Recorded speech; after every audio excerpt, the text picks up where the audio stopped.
Hindi nasindak ang ilang mga senador na akalyado ni dating Pangulong Duterte sa ginawang rekomendasyon. Nakasuhan sila at si dating Pangulong Duterte kaugnay huyan sa extrajudicial killings at war on drugs ng dating administrasyon.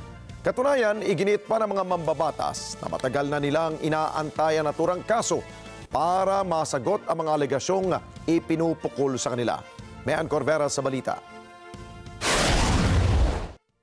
Inaasahan na ni Senador Bongo at Ronald Bato de la Rosa ang rekomendasyon ng Quad Committee ng Kamara na kasuhan sila kasama si dating Pangulong Rodrigo Duterte ng umano'y paglabag sa crime against international humanitarian law, genocide at crimes against humanity. Kaugnay ito ng mga umano'y kaso ng pagpatay sa kampanya laban sa illegal na droga sa ilalim ng nakaraang administrasyon. Ayon kay Go, matagal na nilang hinihintay ang kaso laban sa kanila.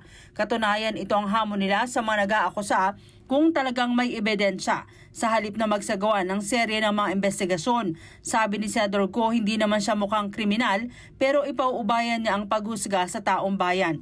Para kay De La Rosa, wala nang bago sa resulta ng investigasyon ng Quadcom. Sa simula pa lang ani ng pagdinig, malinaw na ang pakay ay gibain ang pamilya Duterte at mga kaalyado nito.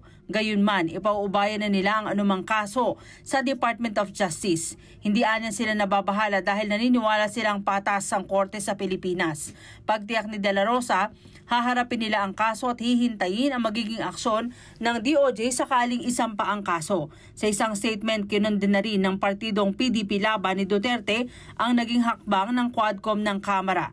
Anila, malinaw na politically motivated ang hakbang ng mga kongresista dahil wala namang nailabas na malinaw na mga ebidensya na mag-uugnay kina Duterte, mga senador at iba pang inirekomendang makasuhan. Para kay Senator Amy Marcos, magandang pagkakataon ito para bigyan ng pagkakataon ang mga inaakusahan na sumagot sa mga aligasyon laban sa kanila. I think karapatan ng mga committee sa Congress maglabas ng anumang committee report at mag-recommend ng pagpapile ng kaso. Ako, noong pa, sinasabi ko na talaga, dalhin na sa korte yan, sapat na yung ebidensya.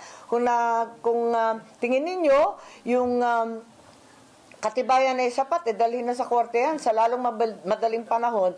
Pagkat hindi naman nakakapag-convict, parusa, sentensya ang ating mga mambabatas, dilayan na natin. Dapat kung may dapat managot, pasagutin na kaagad.